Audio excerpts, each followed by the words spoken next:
At family barbecue. My sister mocked me. No ring, no kids, no life. My parents joined and so I said, no life? Without me you'd have no house. The backyard went silent and that was the turning point. Hi. My name is Helen Johnson. I am 31 years old and I live in Denver, Colorado. I work as a project manager for a mid-sized architectural firm that specializes in designing and supervising residential and office projects throughout the Front Range. To outsiders, it often looks like I have a stable and orderly life, a small apartment in the city center, an old Toyota Corolla that still runs fine, and a job that pays enough to cover my needs.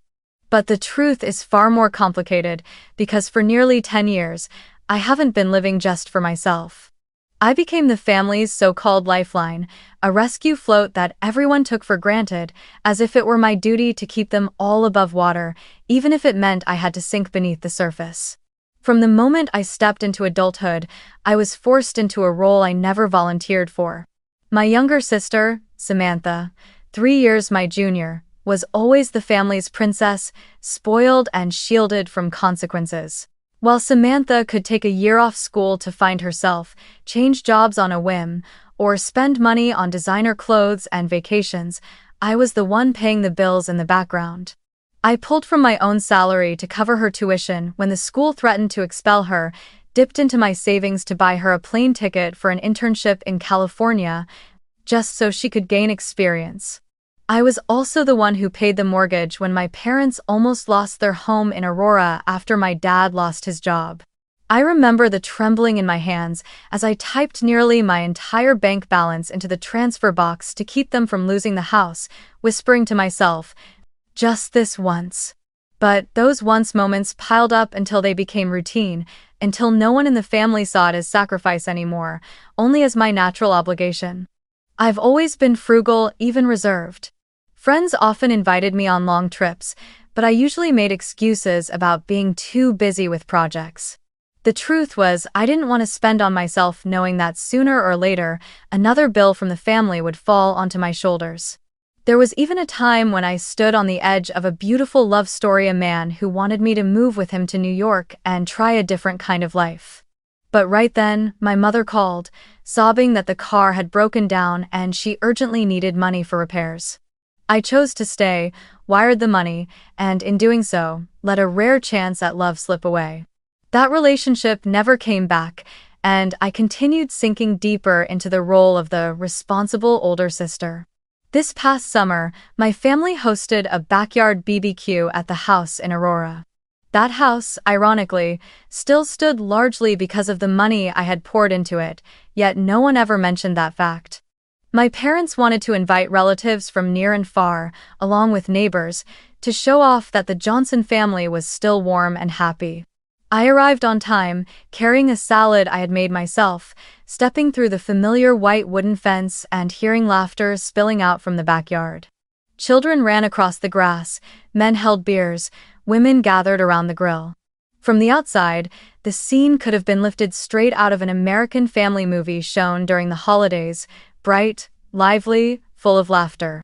But for me, those sounds carried more than just joy. Beneath them, I could always sense the comparisons in people's eyes, the casual remarks sharper than knives. Relatives looked at me, a woman in her 30s, unmarried, childless, living alone in a small apartment, and their eyes seemed to spell out the same unspoken question. So what's the point of your success? I smiled lightly, nodded at the right moments, but my mind was elsewhere. I had long grown used to being a spectator in conversations like these. Until my younger sister, Samantha, turned to me with that familiar mix of half-joke, half-malice in her eyes, her lips curling in that irritating way I knew too well. 31 already, she said, deliberately raising her voice so the whole table could hear. Then she smirked and dropped the words like a stone into still water. No ring, no kids, no life. Those words landed like a punch straight to my chest. For half a second, the whole table fell silent, then a wave of chuckles burst out. Some people covered their mouths with their hands, but their eyes gleamed with amusement. I could hear the low laughter of a few uncles, the clicking tongues of aunts murmuring, well, she's not wrong. And then, worse still, my parents joined in. My mother set her fork down, tilted her head, and forced a smile, though her words cut sharp. She's right, you know. A 31-year-old woman, unmarried, no kids. What about that says stability? My father smirked, pouring fuel on the fire. A woman only truly has value when she becomes a mother. Otherwise, it's hard to call that a full life. The laughter echoed around me, spreading like ripples after a stone drops into water. I sat there, my throat tightening, fingers clenching my glass so hard my knuckles turned white.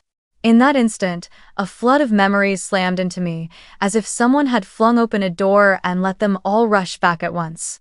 I saw myself standing at the bank, withdrawing my savings to cover Samantha's tuition debt. I remembered late nights in the office, working overtime just to scrape together enough to send home, rescuing my parents from the bank seizing this very house. I felt again the sting of missing a flight to New York with the man I once loved, all because my mother had sobbed over the phone, begging for money to fix her car. One by one, bill after bill, nearly 10 years of my youth had been turned into a shield for my family. And now, all I got in return was ridicule and harsh judgment, wrapped in laughter. I took a deep breath, trying to keep my face composed. I had grown used to swallowing bitter words, but this time, something inside me cracked. I felt that if I didn't stand up for myself now, there would be nothing left I could even call a life. I set my glass down on the table, lifted my head, and looked straight at Samantha. Then let my eyes sweep across my parents' faces. I gave a thin smile, a smile with no joy in it. No life? I repeated, my voice strangely calm. Then I tilted my head slightly, making sure each word rang out clearly, like a blade cutting through the false shell of happiness that wrapped around the gathering. Without me, none of you would even have this backyard to sit in for today's barbecue. The words struck the air and the atmosphere froze instantly. The chirping of crickets beyond the fence suddenly sounded louder than ever. The clinking of knives and forks against plates stopped mid-motion. A few guests stared at me with wide eyes and open mouths, but no one dared to speak. Samantha blinked, momentarily stunned, while my parents sat frozen, their faces shifting color as if someone had slapped them across the face in front of everyone. In that moment, the entire backyard sank into a heavy silence so thick I could hear my own heartbeat. The laughter was gone, the murmured side comments evaporated, everything had been stopped cold by my words. I looked around and saw relatives and neighbors glancing nervously at one another. Some shifted uncomfortably in their chairs, others stared down at their plates, pretending to fuss with their food, their hands trembling so badly a fork slipped and clattered onto the table. I sat still, exhaling slowly, trembling and yet oddly relieved. Trembling because I had finally broken the role I'd been forced to play for so many years, and relieved because, at least once, I had spoken the truth. A truth no one in my family wanted to hear, but that every single one of them knew. And that moment, the backyard sinking into pin-drop silence became the turning point, the beginning of everything that would change my life. As the backyard fell silent from my words, faces frozen and eyes darting nervously around the table, it felt like my whole life was rewinding before me. Every time I opened my wallet, transferred money, canceled plans, swallowed tears without a sound, each scene came back in sharp detail. As though an invisible hand was dragging me back into the past to look straight at the price I had paid. I remembered the first time I truly stepped into the role of my family's living bank. Samantha was 20 then. She was at college in Boulder, but she had been partying, skipping classes, and the school had finally warned her she'd be expelled if she didn't pay off the outstanding tuition balance. I still remember the day she called me, her voice shaking and tearful, pleading, "If I get kicked out, my life's over. Mom and Dad don't have money, you're all I've got." At the time, I'd been in my first full-time job for just over a year, my salary barely covering Denver's living costs. But, hearing my sister cry, I couldn't turn away. I drained my savings account, the few $1,000s I had painstakingly put aside over 2 years, and drove to the campus to pay the bill myself. I remember standing in line at the financial office, my hands trembling because I knew that money was supposed to be my first ever vacation, or at least a step toward a freer future. But I paid it anyway, and when I received her text saying, "You saved me, I owe you my whole life," I told myself I had probably done the right thing. But my sister's promise of a lifetime lasted barely a few months. Before long, she was back to spending recklessly, back in trouble, back at my door. Each time it happened, I made excuses for her. She's still young, I'm the older sister, it's my responsibility. But slowly, I began to realize that it was me sacrificing my youth so she could live hers recklessly. I thought of my first real love, one of the rare times I allowed myself to hope. I had been dating a man named Michael. He worked in media, witty and kind, and together we had planned a trip to New York. I had been so excited it would be my first time leaving Colorado just for fun, not for work. The plane tickets were bought, the hotel booked. But just a few days before the trip, my mother called, sobbing. My car broke down, the garage says it'll cost over $2,000 to fix. If I don't fix it, I can't get to work. I looked at the plane tickets in my email, at Michael's text about the restaurant he'd reserved in Manhattan, and then at my bank balance. I drew in a long breath and told my mother, "All right, I'll take care of it." I canceled the trip, telling Michael a lie about a project at work falling behind. He was silent on the phone for a long time before finally saying softly, "I understand." But from that day on, there was a distance between us. Not long after, the relationship ended. I never told him the truth that I had chosen my family over our love. And sometimes, on quiet nights, I wonder if that was the turning point that set me on this path of walking alone. Memory piled upon memory, and standing out above all was the hellish stretch when my father was unemployed. For 6 months, he sat in the living room glued to the TV while my mother scrambled to pick up extra shifts at a grocery store. The bank had already sent a warning notice. If the mortgage wasn't paid, the house in Aurora would be seized. I had just been promoted, my raise barely noticeable, but I knew that if I didn't step in, the whole family would lose their home. I still remember that night holding the bank's letter, the bold print cold and sharp like a blade to my eyes.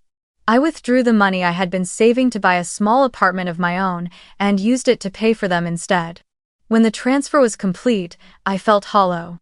My parents muttered a perfunctory, "Thank you," and the very next day went back to their usual habits as if it had never happened. Dollar by dollar, savings by savings, every dream of my youth slipped through my fingers like water. Friends' weddings, trips I had longed to take. Elegant dinners I was invited to but always declined all of it because I knew another bill from the family was waiting. Over the past 8 years, if you added up everything I had paid tuition, my mother's credit card debt, car repairs, covering utilities when they were short, even the mortgage, the total came close to $90,000. $90,000, the kind of money many people would use to buy a small apartment, start a business, or at least build a life free from constant worry. For me, it was the price of buying my family's silence, the cost of securing my invisible place within my own home. Sitting there in the backyard that day, after dropping the words that froze the whole party, I felt my throat tighten. They had no idea that every smile on their faces, every juicy piece of meat they were eating that afternoon, carried the shadow of my sweat and labor. They had no idea that the lush green lawn under their feet existed because I had sacrificed an entire youth to keep it alive. And the bitterest part of all was that, after giving away nearly everything, I was still just a shadow for them to mock. In that moment, a sharp, cold thought flickered through my mind. I had traded my youth, my love, my freedom, everything to keep them standing. But what about me? Who had ever kept me standing? I realized suddenly that my own chances, the chances to love, to live, to explore had been taken from me bit by bit, until all I had left was my job and a small apartment to come home to at night. And that memory, that price I had paid, became a fire burning in my chest. A fire that reminded me that, if I didn't stop, if I didn't save myself, I would never escape the cycle my family had built around me. When the BBQ finally ended, I left the house in Aurora, feeling as though a stone were pressing down on my heart. My words, the truth everyone knew but no one had dared to say aloud, had frozen the entire atmosphere. But instead of feeling free, my heart felt heavier than ever. I drove back to Denver, the familiar 40-minute stretch suddenly strange and distant. The streetlights fell across the hood of my old Corolla, catching my reflection in the rearview mirror, pale, eyes exhausted. But deep within them glimmered a flicker of resolve so new and sharp it startled even me. I reached my small downtown apartment after dark. It wasn't big, just enough for one bedroom, a little living room, and a balcony overlooking the lit-up street below. I dropped my bag onto the sofa, slipped off the worn-down heels, and went straight out to the balcony. Denver's summer air was dry and cool, a light breeze carrying the faint smell of BBQ still clinging to my hair and clothes. I sank into the wooden chair outside, drew in a long, deep breath, trying to shake off the suffocating weight that had followed me home from the party. But the more I breathed, the tighter my chest felt. I went back inside and opened my laptop. The cold blue-white light of the screen made my eyes sting. I logged into my bank account, a habit I developed whenever I felt uneasy. And then, as the statement came up, my heart clenched. Dozens of transactions spanning 8 years, thousands here, hundreds there, then thousands again. Tuition for Samantha, car repairs for my mother, mortgage payments for my parents, utility bills when they were short. I scrolled down, page after page, and the red numbers stretched on like a wound that refused to heal. I picked up my phone and opened the calculator, adding up each charge, and when the total appeared close to $90,000, it felt like someone had dumped a bucket of ice water over me. $90,000, an entire fortune for a single woman who had lived frugally for so many years. I collapsed into the chair, staring at the screen, my heart pounding. What hurt me more than the number itself was the bare truth behind it. Not once had a single dollar ever been repaid. Not once had I heard a genuine thank you. And never, not once, had I been treated with respect. Instead, what I received were mocking laughs, condescending looks, and cold remarks. She's right, a 31-year-old woman with nothing stable to show. I snapped the laptop shut, the sharp click cutting through the silence of my apartment like a final period. Sitting there, I knew I had to make a decision. A decision that wouldn't be easy, but if I didn't, I would continue to be drained, continue to be used until there was nothing left of me to hold on to. I closed my eyes, my hand trembling slightly, and whispered inside myself, "Enough." That night, I decided I would not send the mortgage payment for the coming month. For the first time in nearly 10 years, I would let them fend for themselves, let them feel what it was like to live without the lifeline called Helen Johnson. The first day passed, and I felt restless, waiting for my mother to call. But the phone stayed silent. By the third day, Samantha started sending vague messages, things like, "Are you busy?" Mom and Dad seemed kind of stressed. I read them, but didn't reply. By the end of the first week, my mother finally called, her voice straining to sound casual. "Honey, it's okay if you send the transfer a little late this week. The bank isn't pressing yet." I listened, murmured vaguely in response, then quickly changed the subject. 2 weeks later, the messages began to pile up, sharper and more urgent. "Helen, the house is about to miss the payment. If we don't pay, they'll fine us. You know we have no one but you." My phone screen kept lighting up, the stream of text stretching like a rope around my neck, and I set it down, letting it buzz against the table like a trapped bee inside a glass jar. I didn't answer. Inside me was a storm. Part of me felt guilty, as if I were betraying the very people who had given me life.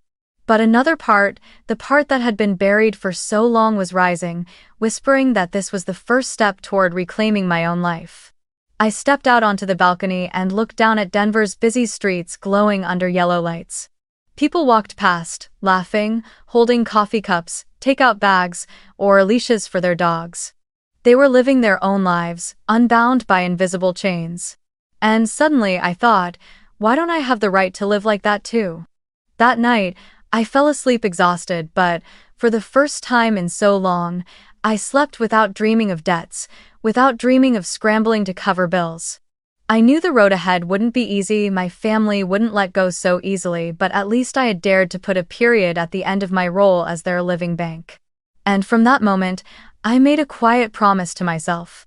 No matter how fierce the storm, I would not go back. A week after the day, I decided to stay silent and stop sending mortgage money to my parents. My life veered in a direction I had never imagined.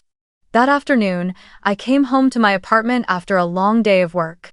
The mailbox in the lobby usually held nothing more than utility bills, pizza flyers, or supermarket coupons, but that day I saw a thick envelope stamped with the Wells Fargo logo. I frowned. I hadn't made any new transactions beyond my paycheck and a few savings accounts. I tore the envelope open and pulled out a heavy stack of papers. The words at the top made my heart stop. Home Equity Loan Agreement. I skimmed quickly, my eyes widening as I read. My name, Helen Johnson, was printed boldly under borrower.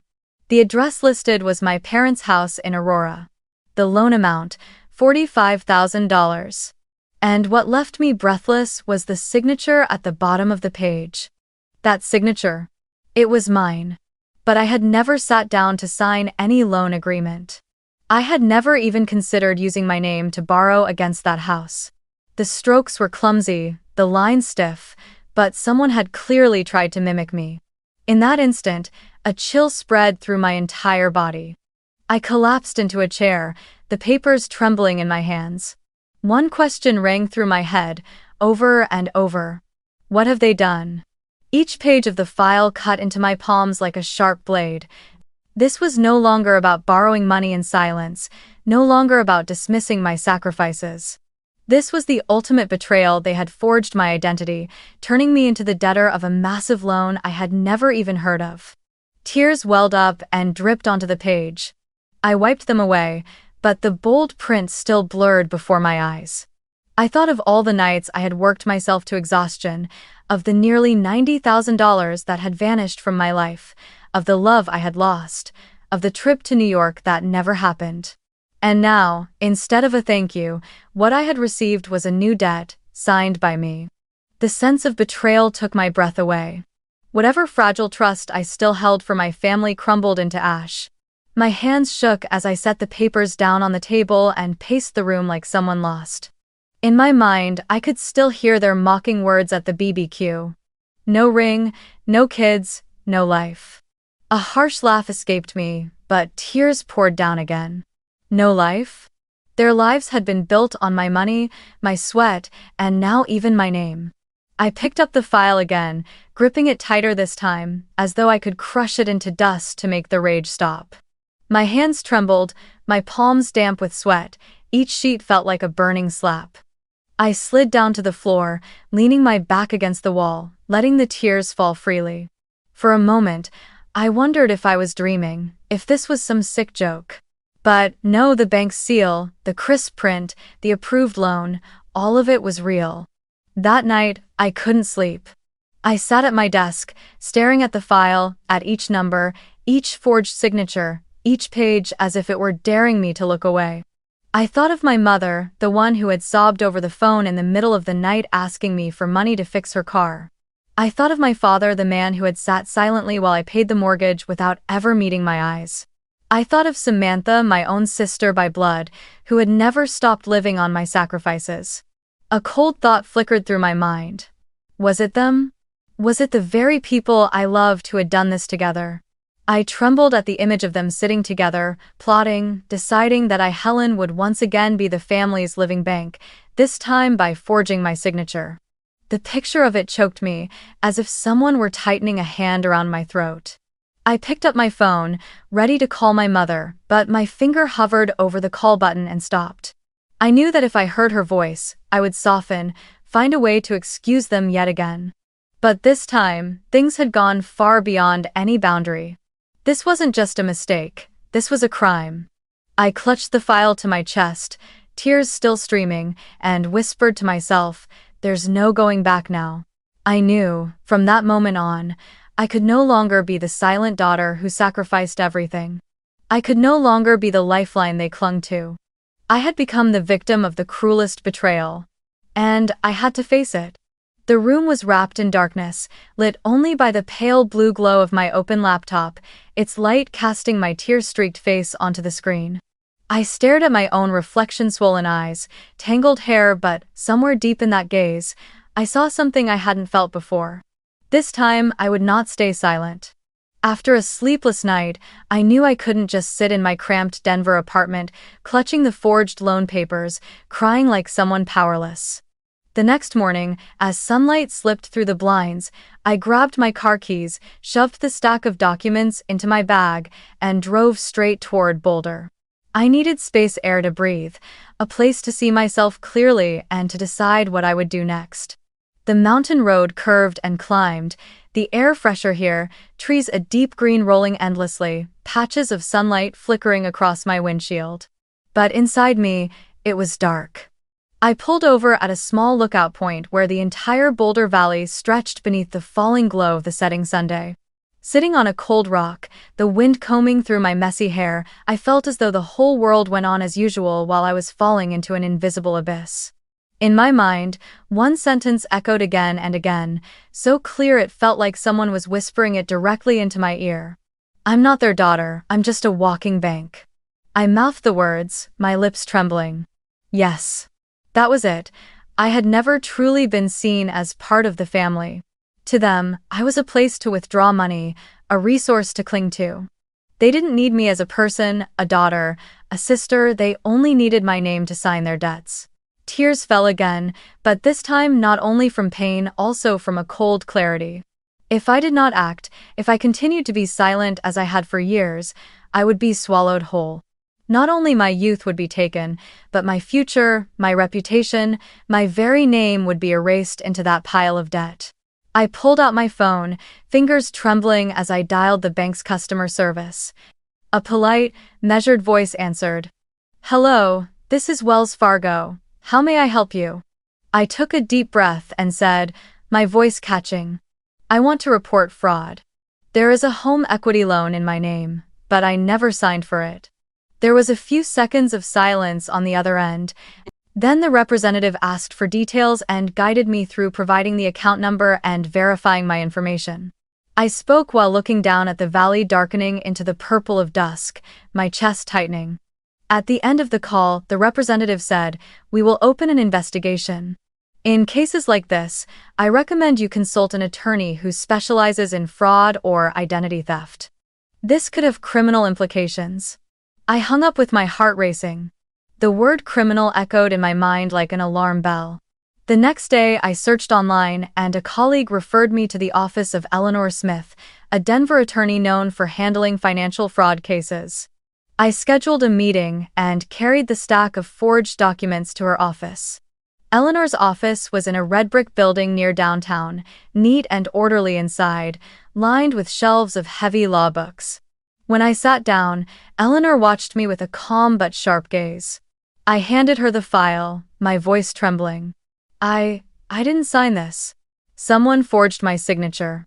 Eleanor flipped through each page, her expression growing more serious. After nearly 10 minutes of review, she looked up and spoke plainly, without beating around the bush.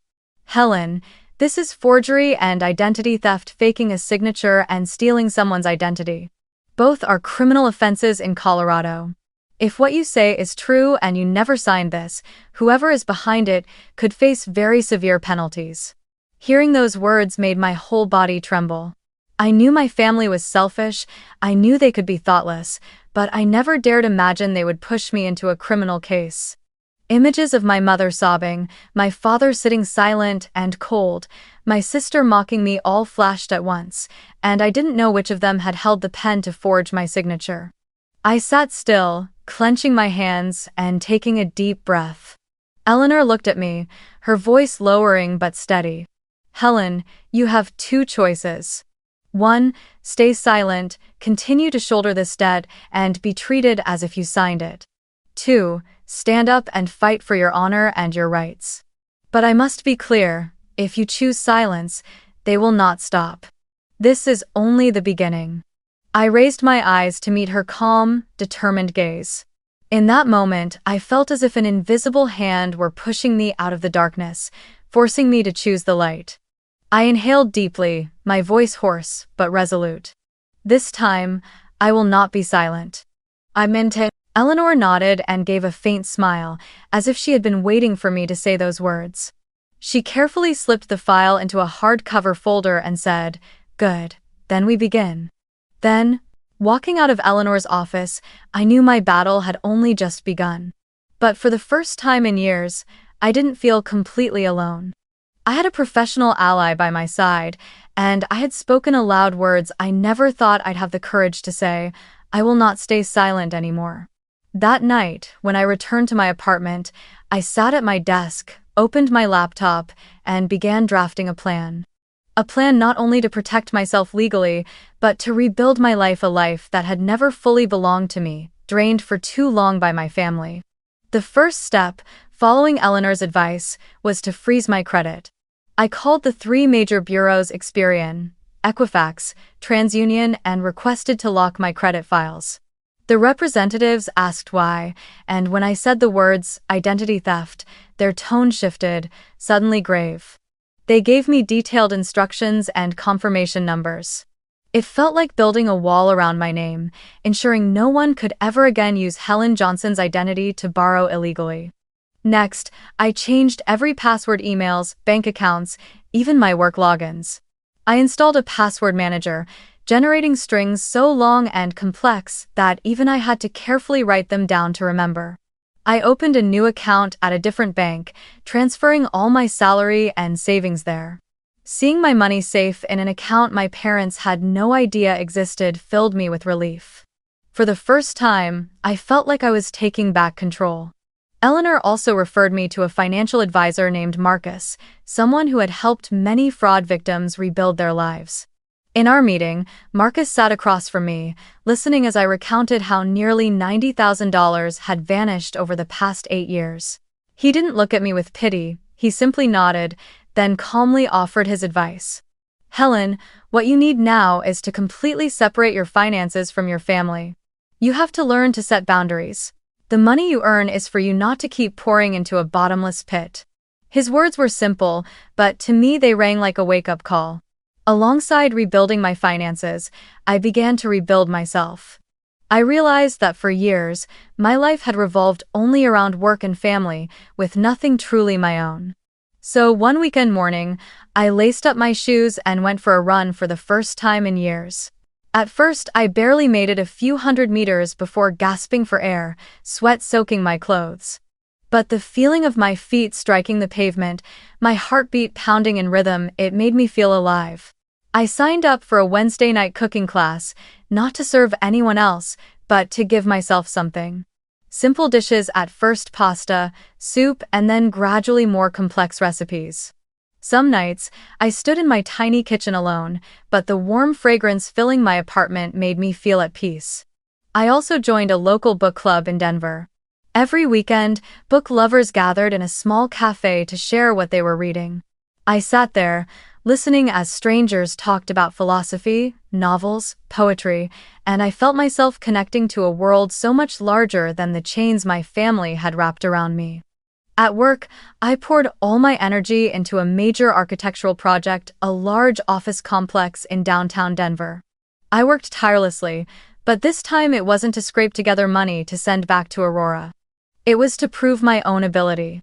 I attended every meeting, offered creative solutions, and never hesitated to take on the hardest tasks. A month later, when the project was presented to the board of directors, my boss looked at me with a different expression, the look of recognition. While I was steadily rebuilding my life, Eleanor pressed forward with the legal process. She sent formal letters to the bank demanding an investigation into the forged signature. She requested all original contracts, signature comparisons, and a list of those who had submitted the application. Each time I met with her, she showed me progress. "They won't be able to deny this easily, Helen. You have the upper hand here." I also began gathering evidence from my own family. Every voicemail, every pleading text, every subtle attempt to shift responsibility onto me, I saved it all. I created a folder on my laptop titled Truth, and one by one, I added files, recordings, screenshots. Each time I did, it hurt, but it also made me stronger. Because now I wasn't just living under the vague feeling of being used, I had proof of their exploitation. Every night, after cooking, running, and reading, I sat on my balcony, looking out at the bright lights of Denver. I felt a new Helen taking shape. A woman no longer bound to the role of the living bank. A woman who knew how to make time for herself, how to savor small moments, and most importantly, a woman ready to fight back. I knew there would come a moment when I had to face them directly. For years, everything had unfolded in silence. They took, I gave, they demanded, I complied. But after everything that had happened, silence was no longer an option.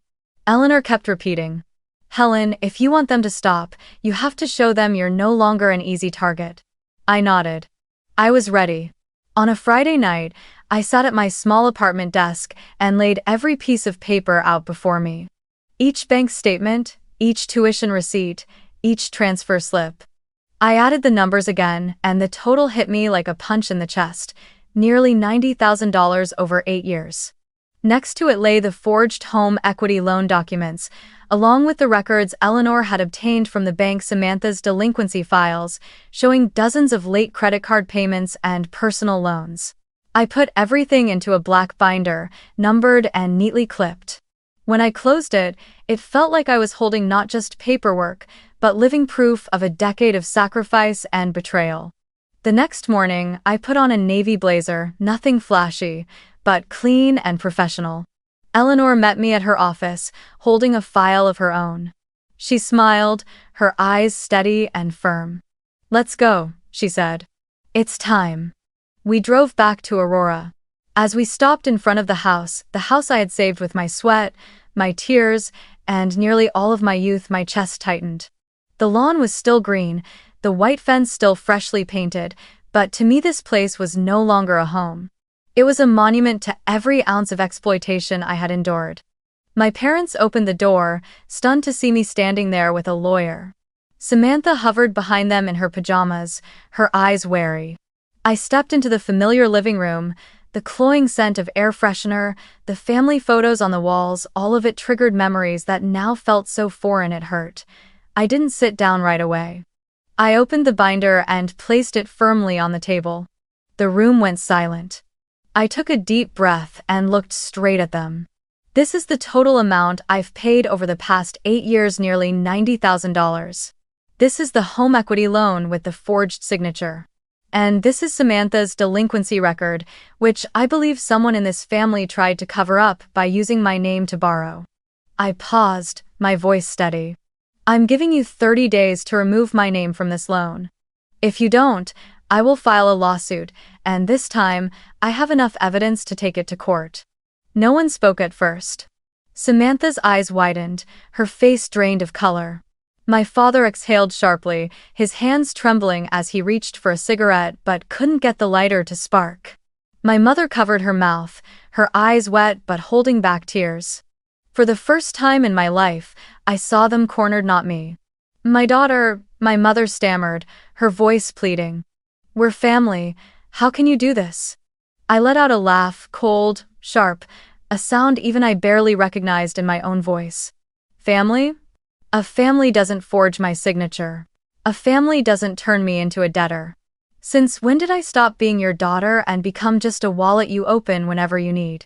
Eleanor sat beside me, steady as stone. She added, her tone cutting like a blade. "If Helen's name is not removed from this loan within 30 days, we will file the case in court. Forgery and identity theft are criminal offenses. I don't think you want to face that." My father slammed his hand against the table, his voice low and threatening. "You dare sue your own parents?" I met his eyes.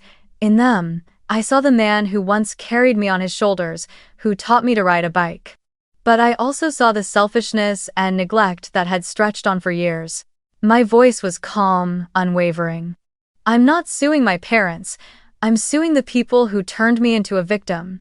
If my parents are those people, then I have no other choice." No one spoke again.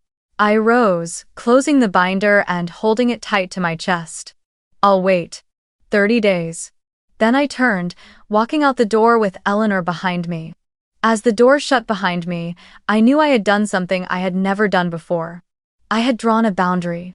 2 weeks later, I got a call from Eleanor. Her voice was calm, laced with a quiet triumph. The bank has confirmed the signature was forged, Helen. They've officially removed your name from the loan. From now on, you have no legal responsibility for the house in Aurora. I sank onto my sofa, tears spilling down my cheeks, but this time they were tears of relief. I had slipped out of the iron grip that had bound me for nearly a decade. I was no longer my family's walking wallet. And most of all, I had proven to myself that I could stand up, fight back, and reclaim the respect I deserved. When the bank officially removed my name from the loan, it felt like the weight of the entire world slid off my shoulders. But for my family, it marked the beginning of a collapse. Without my name on the documents, the bank immediately demanded my parents refinance to keep the Aurora house. But with Samantha's delinquent history and my parents' meager income, their application was denied. The house, the one they had been so proud to show off, the one I had poured almost my entire youth into saving, now stood on the brink of foreclosure. I didn't hear it from them, but from Eleanor. She'd received the notification from the bank and gently told me, "Helen, they're out of options. If they don't sell, the bank will seize it." I sat in silence, feeling a faint ache but not the ripping pain of before. Maybe because I'd already shed too many tears for that house, now there was only emptiness left. Samantha called me several times. Her voice was trembling, stripped of arrogance, full of desperation. "Helen, if we lose the house, I don't know what I'll do. Please save me this one last time. I swear it's the last time." I read the messages, listened to the voicemails, but didn't answer. I knew Samantha's last time was nothing but a cruel joke. I'd heard that line dozens of times before. One Saturday afternoon, as I was sitting on the balcony reading, the doorbell rang. I got up to answer it and saw my parents standing there. In just a few weeks, they seemed to have aged 10 years. My father no longer looked stern, his back slightly hunched. My mother's eyes were swollen, her hands trembling as they clasped together. Behind them stood Samantha, pressed into the doorway, her makeup smudged, her old air of arrogance completely gone. I invited them in and poured each of them a cup of tea. My small apartment was quiet, a stark contrast to the constant noise of the Aurora house. We sat around the dining table, the late afternoon sun streaming through the window, lighting their weary faces. My mother spoke first, her voice hoarse. "Helen, the house, it's about to be taken. We have no other way. Could you help us one last time? You're our only hope. Now."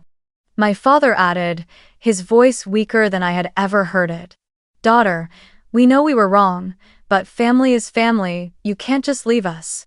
Samantha stared down at the table, whispering, "I'm sorry, sis, I really have no one but you." I sat still, my hands resting on the table, my fingertips brushing the edge of the steaming teacup. I looked at each of them in turn and, for the first time, I no longer felt small in their presence. I spoke slowly, calmly but clearly. "I'm not cutting you off, but I'm not your lifeline anymore. From now on, whoever falls has to stand up on their own. I've done everything I could, and I have nothing left to give, at least not after the way you've treated me." The room went still, the only sound the ticking of the clock. My mother broke into tears, dabbing at her eyes with a tissue. My father turned his face away, his shoulders trembling. Samantha bit her lip but said nothing more.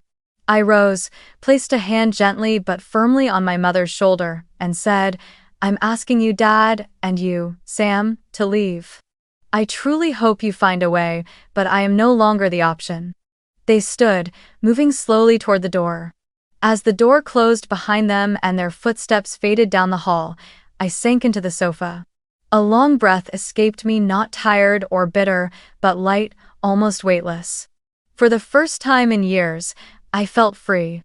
I looked around my small apartment, the bookshelves, the potted plant, the simple dining table. It wasn't luxurious, it wasn't large, but everything here had been kept by my own hands.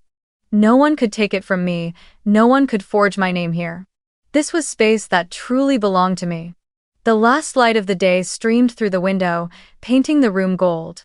I leaned back into the chair and closed my eyes. Inside, one clear sentence rose up: I'm free. And for the first time in nearly a decade, my heart no longer felt heavy. After the day I closed the door behind my parents and Samantha, I knew nothing would ever go back to how it was. But instead of panic, I felt as though I had cut out a tumor that had been growing deep inside me for years. From that moment on, I began to focus on one thing only: my own life. My job at the architecture firm became the launchpad for an entirely new chapter. I poured myself into the Denver office complex project, and the results exceeded every expectation. A month later, the director called me into his office, smiled, and congratulated me. I was being promoted to senior project manager with a substantial raise. When I signed the new contract, my hands trembled not with fear as they had when I signed that bank document, but with joy. For the first time, my signature was tied to something built entirely by me, something no one could steal. I also began expanding my life beyond work. Colleagues invited me to join the company's running group, and soon I found myself running in the mornings with a few new friends. Those runs didn't just make me stronger. They taught me how to listen to my body, how to be patient one step at a time. I also enrolled in an advanced cooking class and was surprised to discover how much I loved being in the kitchen. I wasn't cooking to serve anyone anymore. I was cooking to reward myself and to share with people who truly appreciated me. One evening, I invited a few close coworkers over to my apartment and cooked them dinner myself. Laughter filled the small living room, and I realized this was the family I had always wanted: people who came into my life not for money, but for genuine connection. Another major change in my life was joining a volunteer organization in Denver. At first, I only showed up to help with a few fundraising events for underprivileged children, but gradually I discovered the deeper meaning of giving in the right way. I no longer gave under obligation, no longer allowed myself to be diminished or exploited. I gave because I wanted to, because it made me happy to help someone stand on their own feet. A 14-year-old boy once whispered a thank you when I handed him a set of new study books. His eyes shone, not like the endless pleading eyes I had seen from Samantha, but with the light of possibility. In that moment, I understood that true kindness doesn't turn you into a lifeline, it turns you into the spark that helps someone swim on their own. As time passed, I felt myself growing stronger every day. I spent evenings with the local book club, weekends cooking for charity, and weekdays pouring my full focus into work. I connected with new people, and from them I learned something essential. A person's worth isn't measured by how much they carry for others, but by how firmly they stand and how honestly they live for themselves. Sometimes, on quiet nights, I would receive a short message from my mother: "Hope you're well." Or from my father: "I miss you." I didn't block their numbers, but I also didn't write long replies. I kept contact to the bare minimum, no longer letting those words tug at my heart the way they once had. I knew they were having to manage on their own now, and I knew it hurt them, but it was necessary. It was a lesson they should have learned long ago. 1 year after the day I laid that binder on the living room table in Aurora, I stood on the balcony of my apartment. The city of Denver stretched out before me, buildings glowing against the night, and beyond them the Rockies loomed like an unshakable wall. The night breeze brushed through my hair, and I drew in a deep breath. I felt at peace. No more debts weighing me down, no more desperate pleas. Only my own voice, clear and steady. I smiled a smile that rose from my heart. I thought about everything I had endured, all the years I was turned into a living bank, and then I thought about where I stood now. An independent, confident Helen who knew how to give, but also how to keep something back for herself. And I want to send one final message to anyone who may be listening to this story. Your worth does not lie in being someone else's lifeline. It lies in learning to stand firm and keeping close only those who truly value you. I turned, stepped back into my apartment, and closed the door behind me, carrying my smile with me. Denver's night still blazed bright outside, but inside me, the light had truly returned, the light of a life that, for the first time, I was living for myself.